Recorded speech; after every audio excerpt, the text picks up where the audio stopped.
Hank here for Free Podcast Tools, and I wanted to talk a little bit more about the RODECaster video.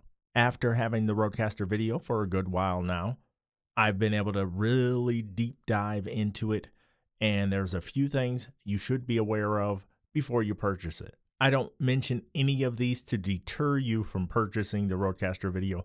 I only mention them so you're aware, because some of the questions I get asked over and over and over again are based on these items that I'll be talking about. First and foremost, the unit does not record or stream in 4K. This question gets asked over and over and over and over again, so it seems to be very important to people. Now, I personally would never stream in 4K just based on my internet connection. I don't think it would even be possible for me to do it.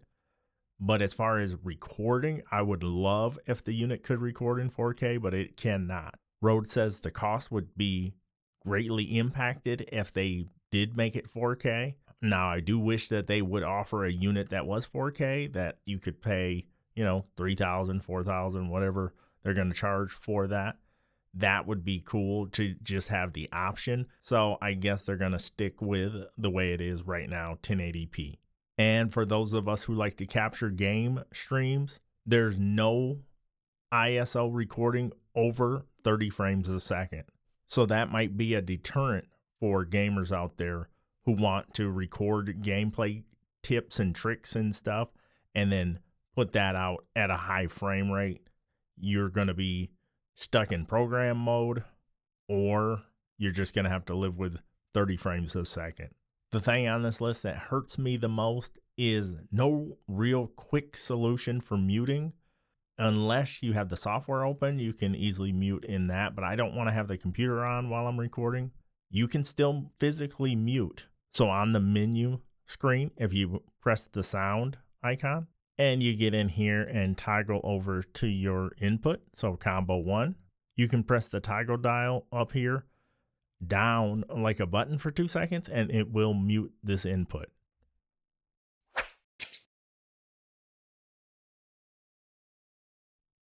The only main problem I have with this is I'll go in there while the camera's on me. I'll go back in there and I'm going to set that to mute, and then I'll switch the camera and you'll see what I mean. You'll see what happens.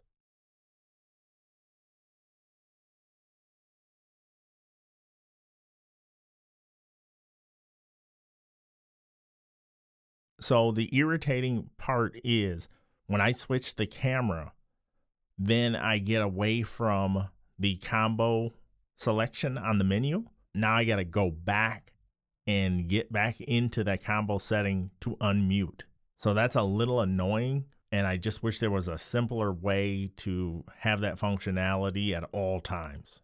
I don't want to always be connected to Rode Central. That's just my personal preference. Another thing you just need to be aware of is every USB device that you connect to it needs to be Rode branded. You need to specifically have a RODECaster Pro 2 or a RODECaster Duo if you want to connect the interface wise, or you have to have Rode branded USB microphones in order to work with the unit.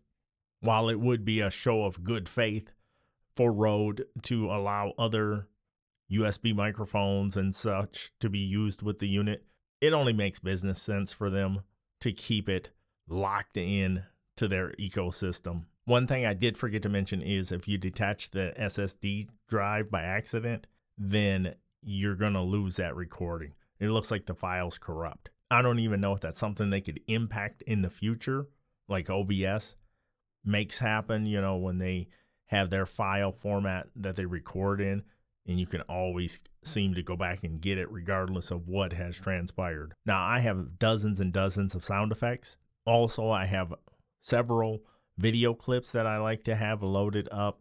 So it's a little frustrating that I only have the 7 buttons to utilize on the RODECaster video. Now, you can have more media in Rode Central when you're setting things up. I would love to see them make some changes to that in the future.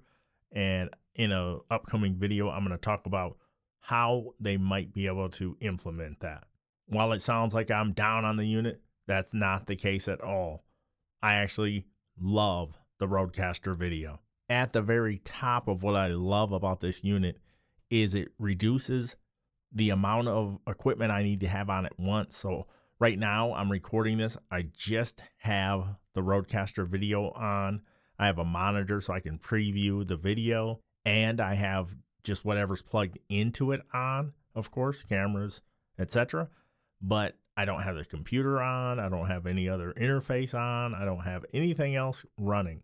And that allows me to make a lot cleaner videos when I'm doing these microphone tests, because I don't have my gaming PC or my business PC running in the background, introducing a bunch of extra noise. Personally, I think it has helped increase the quality of those microphone review videos. Piggybacking on reducing the number of devices I have plugged in and turned on while I'm recording, it also reduces complexity. Being able to just switch between cameras automatically saves a lot of editing time in post, where before I used to have to put together both cameras and then cut between what I want on the screen. And now I'm able to just take the program version of the recording, and since I'm switching manually, it's already in there. I don't have to do any extra cutting in post. Also, I'm not using OBS anymore, so I'm getting better quality video in my opinion. I was having tearing and frame rate issues when I'm using OBS, and mismatched frame rates and all that kind of stuff. Since I've reduced the amount of devices turned on while recording and reduced complexity, that ultimately combines to saving time. Before, I was plugging into OBS on a different computer, recording into the RODECaster Duo. I'd have to get that file from OBS, transfer it via an external storage drive to my editing PC, bring in the audio from the RODECaster Duo into the editing PC, sync those up, make all the cuts between cameras. It was a whole big process. And now, even though I record the ISO and have all the cameras at my disposal, I still just bring in the program file, which I've already been switching back and forth manually, so I don't have to do that in post. So in my opinion, I am saving 75 to 80% of the time that I used to spend on one video. That is a huge win, and it's all thanks to the RODECaster video. So after pointing out these things, if you were on the fence before, maybe that brought you some clarity on which direction you're going to head in. For my workflow, the RODECaster video has been truly a game changer. For more videos on the RODECaster video, stay tuned to the channel. Definitely subscribe. And as always, thank you.